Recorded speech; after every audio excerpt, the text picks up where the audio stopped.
Piratas, Boots Rogers. Siempre me ha atraído el mundo de los piratas, con sus fantásticas leyendas y sus sorprendentes aventuras a lo ancho de los mares. Así que he decidido iniciar un viaje para descubrir la verdad sobre algunos de los piratas más famosos de la historia. La que se conoce como la Edad de Oro de la piratería terminó sencillamente cuando un hombre decidió ponerle fin. Su nombre era Boots Rogers, el lugar las Bahamas. Boots Rogers empezó su carrera como corsario asaltando barcos enemigos a favor de la corona, pero para los españoles cuyos galeones saqueaba era solo un pirata más. La familia Rogers era de Poole, Dorset. Boots Rogers nació en 1679 y poco después de que cumpliera 21 años, sus padres decidieron trasladarse al norte, a Bristol. Su padre compró un solar aquí, en la plaza de Queen's Square, llamada así en honor a la nueva soberana, la reina Ana.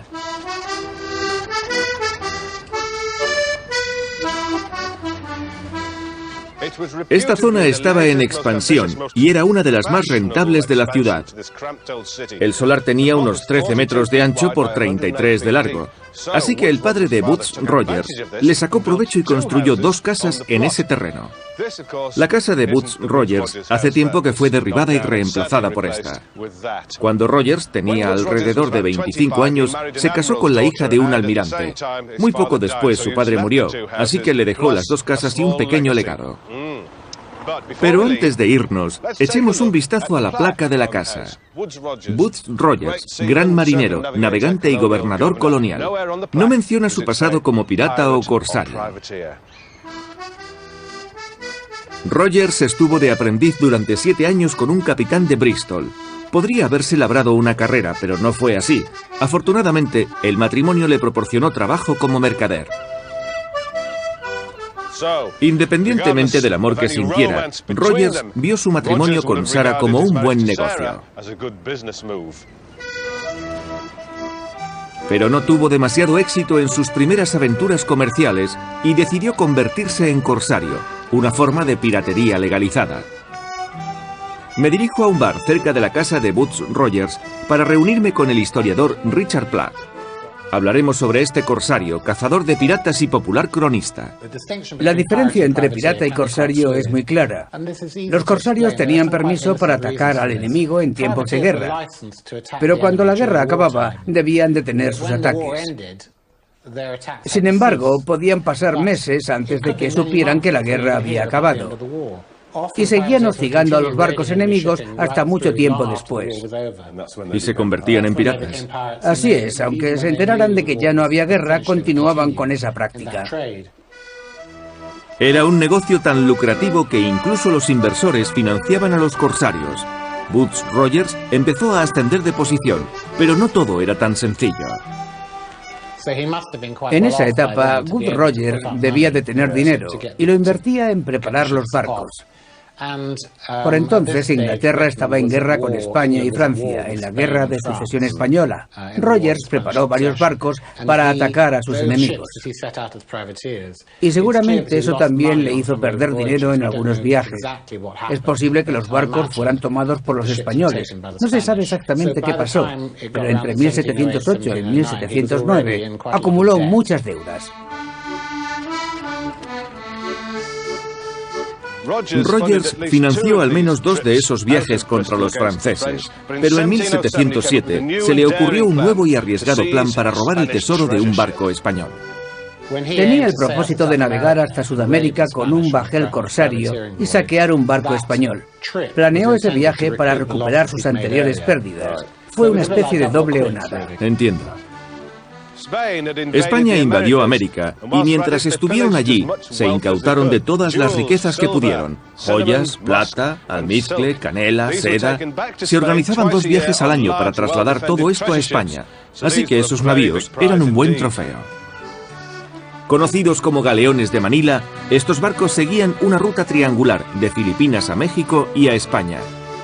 Después de un viaje tan largo, la tripulación estaba débil y el barco era vulnerable a los ataques. Algunos marineros británicos habían trabajado como corsarios y conocían la ruta entre África Occidental y las Indias Occidentales. pero raramente navegaban en el Océano Pacífico. No obstante, Rogers logró convencer a algunos de los ciudadanos más ilustres de Bristol para que invirtieran en su nuevo proyecto, robar a los españoles. Con el dinero que reunió, construyó 2 barcos, el Duque y el Duquesa. La mayor dificultad para cualquier capitán que deseara llegar al Pacífico atravesando el Atlántico era la duración del viaje. Se tardaba una eternidad en llegar allí y regresar. Aquellos que se aventuraban en el Pacífico se enfrentaban a muchos peligros. Los marinos temían el naufragio, las tormentas y las enfermedades tropicales. Y además corrían el riesgo de quedarse sin suministros. Rogers había fracasado en sus primeras misiones corsarias y sabía que este sería un viaje duro. Por eso se esforzó para asegurarse que fuera un éxito. Equipó el barco con el doble de oficiales como precaución ante un motín, ya que el recorrido era muy largo. También llevaba 6 médicos entre los 2 barcos y la tripulación total era de 334 marineros. Rogers contaba con los mejores hombres para esta misión, incluso con William Dampier, conocido como el navegante de los mares del sur. Cuando Boots Rogers zarpó de Bristol tenía solo 29 años. Era un buen líder y un soberbio capitán. Rogers era consciente de que había un desequilibrio en la distribución de la riqueza. La tripulación, que al fin y al cabo hacía todo el trabajo, solo obtenía una tercera parte del botín. El resto se dividía entre los inversores. Así que el generoso capitán hizo una oferta sin precedentes que sin duda pondría a la tripulación de su lado. Para evitar motines o revueltas, declaró que renunciaría a su parte del botín de los camarotes, es decir, al oro, la plata y las joyas que se encontraban en los camarotes de los barcos atacados. Y aseguró que esas riquezas serían repartidas entre los marineros, todo un detalle. Al principio del viaje, Rogers descubrió que iban escasos de vino y de ropa de abrigo, lo cual sería necesario cuando bordeasen el Cabo de Hornos. Pero el capitán sabía que solo una cosa mantendría felices a los hombres: la bebida. En su diario escribió: «Hay una escasa reserva de alcohol y nuestros marineros apenas van abrigados. Sin embargo, prefieren la bebida a la vestimenta». Dieron prioridad al vino y se detuvieron en las Islas Canarias para proveerse de bebida. Tenían un buen motivo para beber tanto alcohol. No bebían demasiada agua porque si dejas un cubo con agua durante una semana, a los pocos días se convierte en agua estancada. Adquiere un sabor asqueroso. Por eso, todos los barcos que se hacían a la mar durante un largo periodo de tiempo se llevaban un buen suministro de vino y cerveza. La cerveza hierve con la fermentación y no se pone mala como el agua. También tomaban otras bebidas más fuertes, por lo general brandy y ron. La comida también era uno de los principales problemas. Solían consumir las llamadas galletas de barco, hechas con harina integral, agua y sal. Antes de comerlas, las golpeaban sobre la mesa. Así les quitaban las larvas y los gorgojos. Pero a veces el pan estaba completamente agujereado y tenía tantos gusanos que apenas podía comerse. Las tripulaciones del Duque y el Duquesa recurrieron a las ratas. El capitán Cook escribió en su diario: «Conocí hombres que cambiaban avena o pagaban 6 peniques por un trozo de rata y la comían con mucho gusto». La dieta debía de ser muy mala. Pero los miembros de la Marina Británica de esa época comían productos similares y, por lo general, estaban más saludables y sufrían menos carencias. Las tripulaciones de Rogers se enfrentaban continuamente a la hambruna. Normalmente, cuando llevaban un año en el mar, se veían forzados a comer todo lo que caía en sus manos. La búsqueda de comida también les llevó a descubrir delicias locales. Cada vez que asaltaban un pueblo costero, aprovechaban para proveerse de suministros y de viandas exóticas: ñame, cocos, mangos e incluso búfalos. Cuando los encontraban, también cazaban pájaros, cabras y cerdos. E incluso desarrollaron el gusto por las tortugas. La comida era tan valiosa a bordo del Duque y el Duquesa que se guardaba bajo llave. En el diario que escribió después del viaje, Wood Roger cuenta una divertida anécdota. Durante la noche, alguien robó la llave para poder entrar en el almacén de la comida. Y en solo unas horas, saquearon todo el pan y el azúcar. Wood Rogers le preguntó al hombre que custodiaba el almacén, ¿cómo pudo alguien quitarte la llave y robar los suministros? El guardia, tratando de defenderse, dijo, guardo muy bien la llave.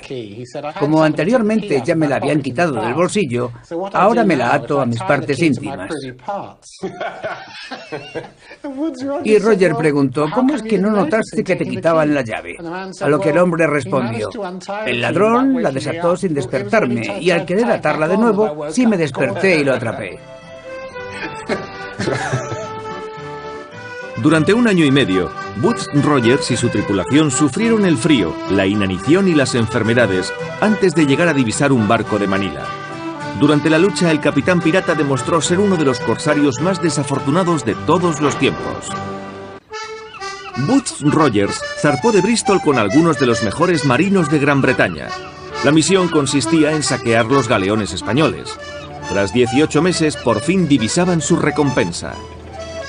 La batalla que se entabló con uno de los barcos españoles, el Encarnación, fue feroz. Solo 2 marineros resultaron heridos y Rogers fue uno de ellos. Se cree que lo hirió la bala de un mosquete español. Le dio en la mandíbula y, por lo que parece, le arrancó parte de la mandíbula superior. Rogers escribió en su diario una detallada descripción. Dice, me dispararon en la mejilla izquierda. La bala me arrancó gran parte de la mandíbula superior y varios dientes, y parte de ello cayó en cubierta cuando me desplomé. Me veo obligado a escribir lo acontecido por si perdiese más sangre y debido al dolor que sufro al hablar. Pero lo extraordinario es que Rogers continuó dirigiendo el ataque, incluso con parte de la cara arrancada. Ya. De hecho, cuando lees su diario, te das cuenta de que lo menciona, pero apenas le da importancia. Y escribe sus experiencias igual que lo hacía antes de resultar herido. El Encarnación era el más pequeño de los 2 barcos de Manila, pero Rogers siempre buscaba un botín mayor y siguió navegando hasta que divisó el barco más grande. Por desgracia, estaba muy bien defendido como para atacarlo. En la breve refriega, Rogers fue herido de nuevo. Una astilla le desgarró el talón y el tobillo. Afortunadamente, el botín de la Encarnación era enorme. Los inversores hicieron una lista de los bienes que incluían telas, especias, joyas, plata, miles de abanicos de mujer, cientos de pares de medias y juegos de porcelana. Seguramente eran regalos para la reina de España. Y además llevaban muchos kilos de pan. Al final de este viaje corsario de 3 años, Rogers había aplacado varios motines, aguantado muchas tormentas y atacado cerca de 20 barcos. Consiguieron reunir alrededor de 100.000 libras, que serían unos 100 millones de euros actuales. Sin embargo, después de todos sus esfuerzos, Rogers no se embolsaría la recompensa que esperaba. Los inversores doblaron sus ingresos, pero cada marinero solo obtuvo unas 50 libras, lo que hoy en día supondría unos 6.500 euros. E incluso el mismo Rogers solo recibió 1.500 libras, y el equivalente actual sería de unos 194.900 euros, o algo aproximado. Si sumas la cantidad que quedaba después de haber pagado a los inversores y la repartes por igual entre toda la tripulación, cada uno habría recibido unas 44 libras. Eso de 844.000 libras de entonces. Ahora no parece demasiado y antes tampoco suponía una riqueza. Pero en la marina los marineros ganaban unas 29 libras, así que los piratas conseguían un poco más del doble. En cualquier caso, cuando les reclutaron, les dijeron que podrían reunir una pequeña fortuna. Woods Rogers había sufrido heridas de las que ya no se recuperaría. Tenía la mandíbula destrozada y el tobillo roto. Por otro lado, mientras estuvo fuera, su mujer y sus hijos hubieron de mudarse con la madre de ella y alquilar la casa de Queen's Square. Cuando pagaron las deudas, Booth Rogers ya no tenía dinero. Después de este desastre financiero, Rogers necesitaba conseguir ingresos desesperadamente. Se puso como objetivo las Bahamas, en el mar de las Indias Occidentales. Si conseguía liberarla de los piratas, podría establecer una colonia y controlar las rutas de los barcos hacia América Central. Por entonces había alrededor de 2000 piratas en el Caribe y estaban causando muchos problemas a la navegación internacional. Las autoridades de Gran Bretaña y de otras naciones sabían que era necesario tomar medidas para detenerlos. Rogers levó anclas el 11 de abril de 1718. Iba provisto con el perdón del rey para otorgárselo a todo pirata que prometiera rendirse en los siguientes 6 meses. Eso significaba que si se retiraban, podrían conservar sus ganancias ilegales. El hombre al que los españoles consideraban el pirata más peligroso de todos los tiempos era ahora un cazador de piratas. Rogers se enfrentaba a los peores criminales. Ahora representaba a la autoridad y debía mostrar a los piratas que iba en serio. Al atardecer del 26 de julio, Rogers y sus barcos de guerra llegaron a Nueva Providencia. En una demostración de fuerza dividió en dos su flota y bloqueó las salidas del puerto. Pensaba sorprenderles por la mañana. Pero muchos piratas no veían a Rogers como una amenaza y fueron incitados por el capitán Bain. Creo que la mayoría de los piratas de Nueva Providencia sabían que el juego había acabado y que iba a llevarse a cabo una acción severa. Por eso, cuando Booth Rogers llegó, le recibieron con un saludo jovial y le aclamaron desde la playa. Todos estaban allí, excepto el capitán Bain y su tripulación. Eran los únicos que no habían firmado el tratado. El capitán Bain era uno de los piratas más crueles. De hecho, un comandante cuyo barco fue asaltado dijo que sus hombres fueron golpeados brutalmente por los hombres de Bain. A uno de ellos lo ataron a un bauprés para torturarlo. Le clavaron astillas encendidas en los ojos y le metieron una pistola en la boca. A otro lo colgaron, y Bain sacó su alfanje y le fue cortando en pedazos antes de que muriera. Fue uno de sus propios hombres el que detuvo la tortura. Bain dejó claro a Rogers que al menos él no iba a rendirse fácilmente. Tenía 2 barcos, el Ranger y un barco francés. Cargó este último con artillería, pólvora y materiales inflamables. Todo lo que tenían que hacer era encender algunas mechas. Los piratas se acercaron a la flotilla de Rogers y Bain dio la orden de encender los regueros de pólvora. Cogidos por sorpresa, los barcos británicos se vieron forzados a cortar sus anclas. Bain pretendía hacer pasar entre ellos el barco incendiado. El plan de Rogers se vino abajo. Y aunque logró capturar algunos villanos, eran sobre todo hombres que habían aceptado el perdón del rey y que después se habían arrepentido. Los arrestados fueron trasladados a Nassau y condenados. Por la mañana los llevaron al lugar de la ejecución, en la playa donde se reunió una multitud. Los colgaron en una horca sobre la que ondeaba una bandera negra. Entre 1716 y 1726, alrededor de 400 piratas fueron ahorcados. Sin duda, este castigo disuadió a muchos de seguir en la piratería, y como consecuencia, poco a poco, se redujo el número de capitanes piratas que eran decapitados.